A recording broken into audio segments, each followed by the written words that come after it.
આખો સંતાપમાં જાશે, નહીં તો છેટો પડી જાશે આખો સંતાપ.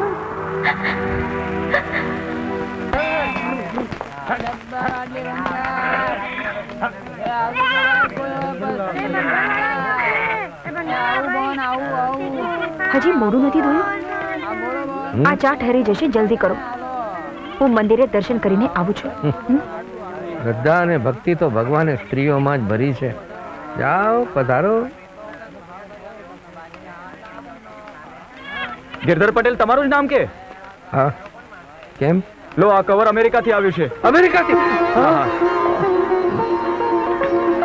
ભાઈ જરા વાંચી આપશો? હા, જલ્દી વાંચો, જલ્દી. પૂજ્ય બાપુજી, પ્રણામ. ધંધામાં સેટ થતા જરા વધુ ટાઈમ લાગ્યો, પણ હવે ચિંતાની કોઈ જરૂર નથી. આ સાથે તમારી બંનેની અમેરિકા આવવાની ટિકિટો તથા અન્ય ખર્ચ મોકલું છું. વાંચો વાંચો, આગળ વાંચો. બાકી સરકારી વિધિની ચિંતા કરતા નહીં, એ બધી મેં અહીં જ પતાવી દીધી છે. વધુ રૂબરૂ મળશું ત્યારે હું આપને એરપોર્ટ પર લેવા આવીશ. આપનો આજ્ઞાનકી શ્રવણ. ગિરધરભાઈ, હાલો ટિકિટો. શ્રવણની માં, એ તો મંદિર ગઈ છે. શારદા, શારદા, શારદા! અરે અરે અરે, લક્ષ્મી, લક્ષ્મી, જો જો, તારા ભાઈ અમને અમેરિકા બોલાવ્યા છે. આ જો, એને 2 ટિકિટો મોકલાવી છે. અરે રોલો પડી ગયો, રોલો. તારી બા જાણશે તો કેટલી ખુશ થશે. શારદા, શારદા, શ્રવણે આપણને અમેરિકા તેડાવ્યા છે. હા, આ જો 2 ટિકિટો વિમાનની, આપણા બહેના માટે. અરે આપણી તો હલા ભલા ગઈ. હું નહોતો કેતો કે મારો શ્રવણ તો ખરેખર શ્રવણ છે. એ મા બાપ ને ક્યારેય ભૂલે નહીં, પણ આ ગામ લોકોને મારો વિશ્વાસ નહોતો બેસતો. બધા ગાંડો સમજીને મારી ઠેકડી ઉડાડતા હતા. પણ આજ આ ગિરધર પટેલના દીકરાએ પુરવાર કરી આપ્યું છે કે શ્રવણ સતયુગમાં જ નહીં, કળિયુગમાં પણ જન્મે છે.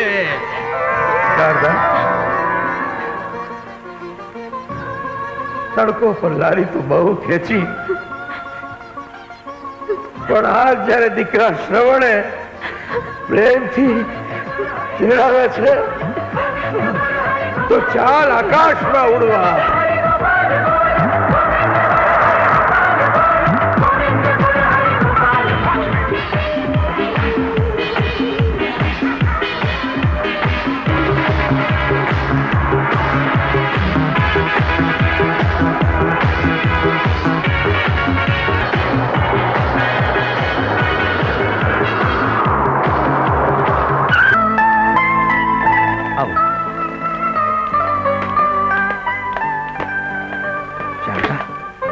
આપણે ભલે ઝૂંપડીમાં રહ્યા, પણ જોયો મારા દીકરાનો ઠાઠવાઠ. હા બાપુ, બધી ચીજને હાથ લગાડી ના જોવાય. બહુ કિંમતી છે, બગડી જશે. બહુ કિંમતી છે, બગડી જશે. શ્રવણના બાપુ, હરકમાં ગાંડા ન થઈ જાઓ. અરે કેમ ગાંડો ન થાવ? મારા દીકરાનું ઘર છે. આ બધી વસ્તુઓને આપણે નહીં તો બીજું કોણ અડશે? આપણા સિવાય બીજું છે કોણ એનું? હા, તમારી વાત પણ સાચી છે. આપના સિવાય બીજું કોણ છે એનું?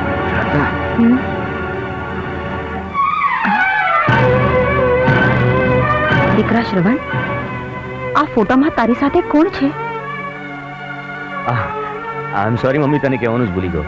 આ પિંકી છે, માય વાઇફ, એટલે કે મારી પત્ની. એક્સક્યુઝ.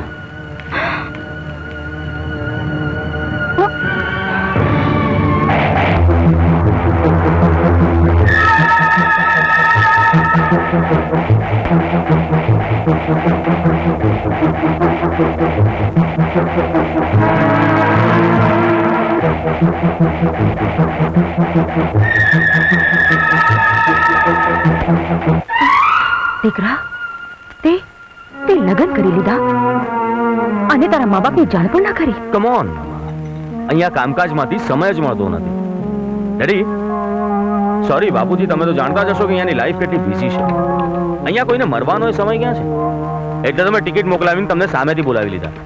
તો પછી અમને લેવા તો એકલો કેમ આવ્યો? બહુ કેમ ના આવી? ક્યાં છે બહુ? માય હોસ્પિટલમાં. અરે હા, તમને ખુશ ખબર આપવાનું તો ભૂલી જ ગયો.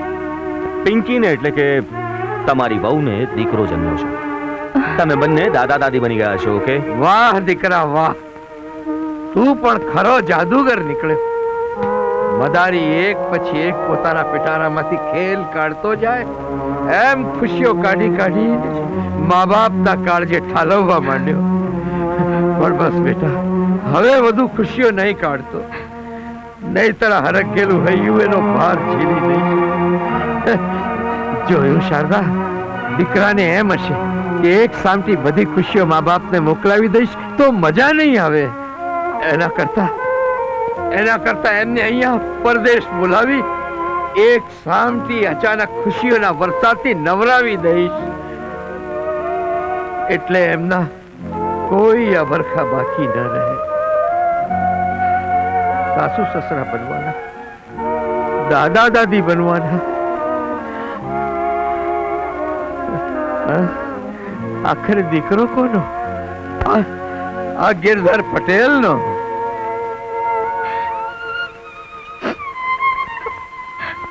દીકરા, મને દવાખાને લઈ જા. મારે બહુ અને મારા લાલાનું મોં જોવું છે. માં, હું બંનેને લેવા જ જાઉં છું. આજે રજા મળવાની જ છે.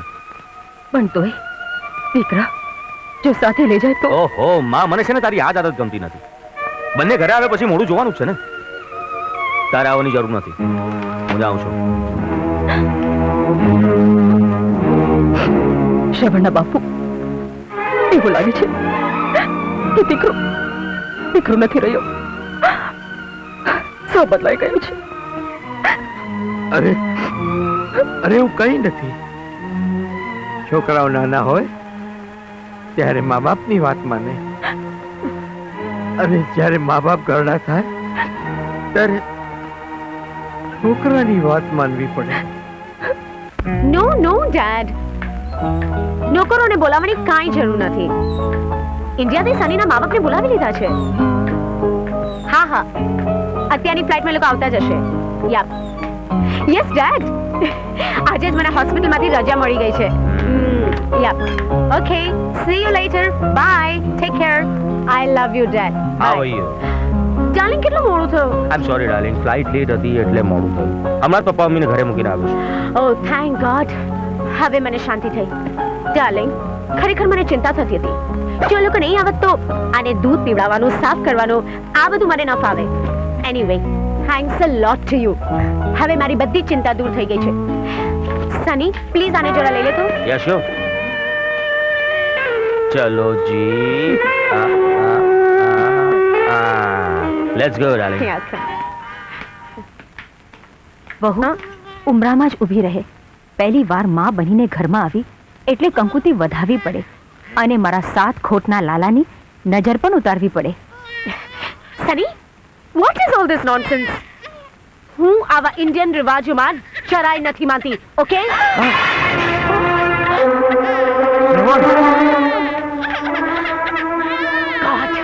સની, આ બધું શું છે? ખરેખર હું પાગલ થઈ જઈશ. મહેરબાની કરીને આ લોકોને કહી દે કે આ બધું અહીંયાથી હટાવી દે. Do you understand? માં, બાપુજી કેવી રીતે સમજાવું તમને? આ રાંદલનો ફોટો, આ નારિયેલ, આ અગરબત્તી, ઘંટડી, આ બધું દેશમાં સારું લાગે, અહીંયા નહીં. ઉઠાવી લેજો. દીકરા, તને ક્યાંથી સમજાવ કે માં રાંદલને પ્રતાપે તો તું આ ધરતી પર આવ્યું છે.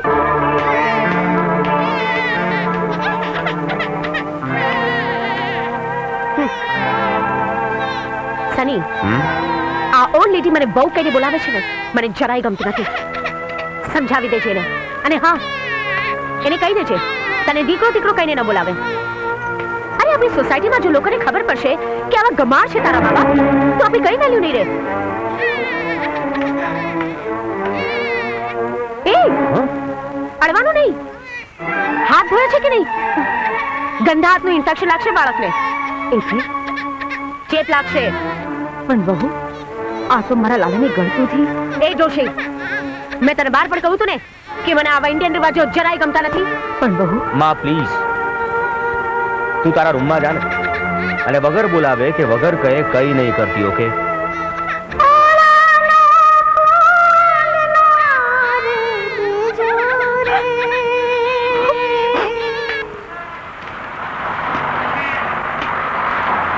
કનુભાઈ મારો કાગળ આવ્યો?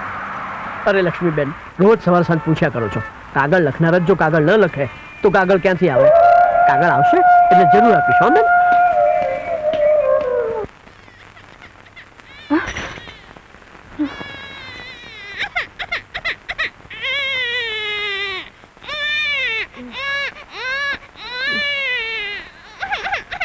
સની સની સની ઉઠ ને. આ રોહન જોડે મારી ઊંઘ ડિસ્ટર્બ કરી રહ્યો છે. ખરેખર હું કંટાળી ગઈ છું આનાથી. આને લઈ જા તું અહીંયાથી ને તારી માને આપી આવ.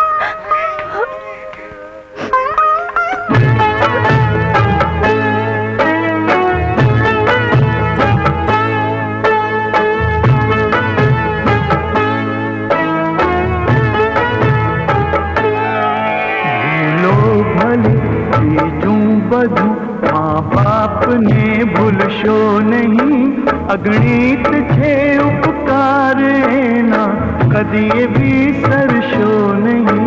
મા બાપને ભૂલશો નહીં, ભૂલો ભલે બીજું બધું, મા બાપને ભૂલશો નહીં, અગણિત છે ઉપકાર એના, કદીએ વિસરશો નહીં. મા બાપને ભૂલશો નહીં.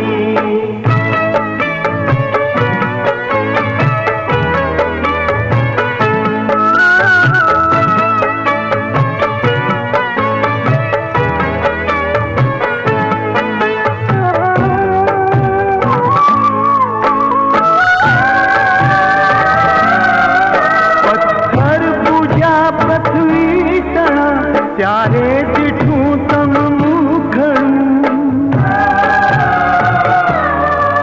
પથ્થર પૂજા પૃથ્વી તણા, ત્યારે દીઠું તમ મુખડું, એ પાવન જનના કાળજા પથ્થર બની ચૂંદશો નહીં. મા બાપને ભૂલશો નહીં.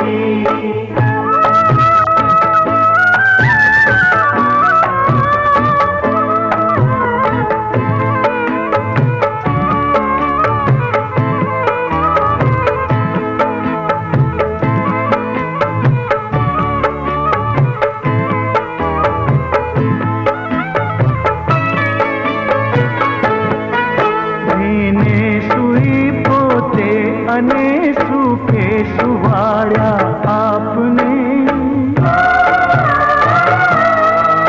જીને સુઈ પોતે અને સુખે સુવાળ્યા આપને, એ અમી ભરેલ આંખડીને કદીએ ભી